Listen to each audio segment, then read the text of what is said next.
Well, you mentioned narcissists and stuff, and I think that that's also like thrown around a lot.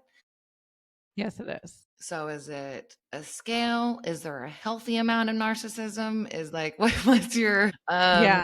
yeah. I'm actually really glad that you brought this up because this is another thing, just like shadow work and TikTok and things like that, that misinformation gets out there. And I find, believe it or not, that a lot of people who fling around these terms tend to have some of the traits and they're like, perfect, I can call someone else a gaslighter. Mm, And I see it constantly. So here are my thoughts. No, it is not a scale when we talk about a personality disorder. A DSM 5 classified person with a personality disorder needs to have a certain amount of the traits in order to have the personality disorder. If you come in one shy, you do not have it, uh, period. okay. But there are a lot of narcissistic people. And I think the way that our society is moving us, a lot of us are narcissistic. I mean, think about today, I spent an insane amount of time staring at myself, whether it was like getting ready today, creating content for social media, recording this podcast.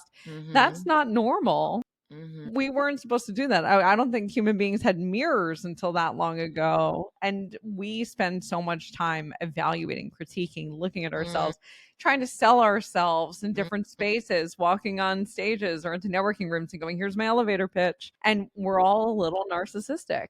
But I don't necessarily know that that's the worst thing. Like it Mm. exists, it's human, it's the way that our world goes, but it doesn't mean that we have a personality disorder. And Mm. I think what's happening now as our internet warriors are coming out in abundance is we're clinging to whatever weapons we can find. And a lot of the time it's misdiagnosing people or even misdiagnosing ourselves.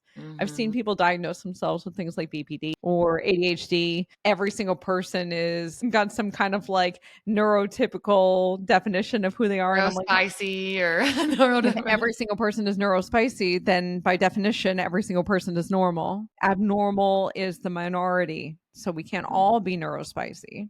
I Mm. think at this point, what's happening is our brains are moving and adjusting and changing, and more of us are moving in a direction that's the new normal. And that's why the DSM exists, is as we change, so do the definitions, and they'll continue to evolve Mm. and move and shift with us.